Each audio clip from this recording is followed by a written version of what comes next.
वाटचाल सांगितली आहे. आपल्या बँकेला अवर्ग ऑडिट अवर्ग मिळालेला आहे.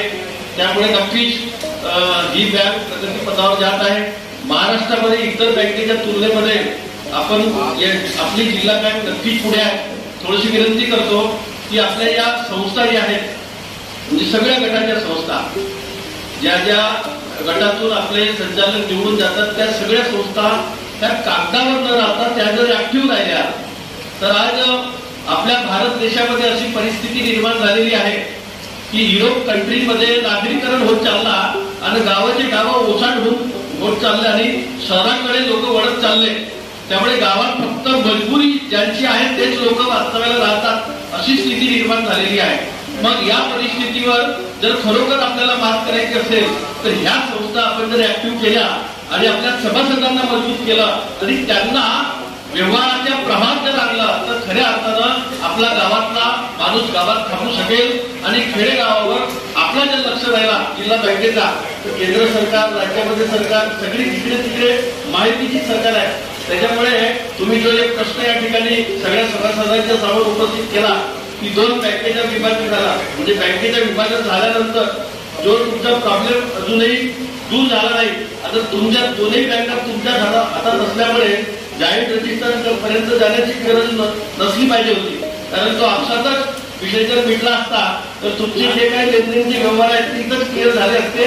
त्यासाठी मला असं वाटतं की तुम्ही पुढाकार घेतला आणि पुढच्या वर्षीच्या आमसभेमध्ये हा विषय संपवला तर मला असं वाटतं वारंवार हा विषय येणार नाही. एवढी आपल्या सगळ्यांकडून मी अपेक्षा बाळगतो. पुन्हा एकदा आपल्या सगळ्यांना खूप खूप शुभेच्छा देतो आणि माझ्या शब्दाला विराम देतो. भारत माता की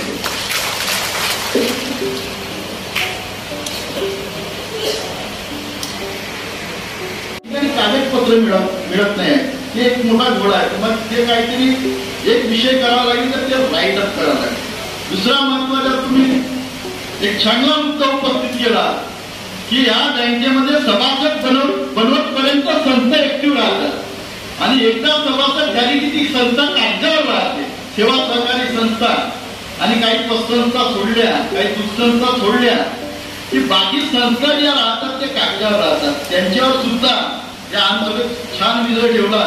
त्यामुळे त्यांच्यावर कसा अंकुश ठेवता येतील या आमसभेच्या माध्यमातून आपण त्यांच्यावर अंकुश ठेवण्याचं कार्य आमच्या संचालक मंडळातील काही मान्यवर अतिथींना जबाबदारी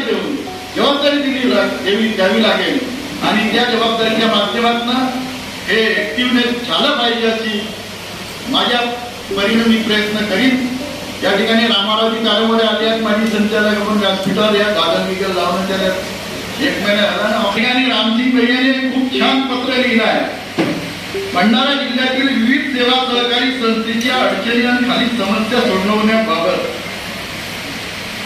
भंडारा जिल्ह्यातील सर्व विविध कार्यकारी सेवा सहकारी संस्था डबघाईत झाल्याने अवसानात जाण्याच्या मार्गावर असल्यामुळे सहकारी विभागाने योग्य ती चौकशी करून संस्थेला वाचवण्याकरता शासनाने योग्य निर्णय घ्यावे. एकदम छान पत्र. विविध कार्यकारी सेवा सहकारी संस्था या शासनाने संपूर्ण कर्जमुक्त कराव्या.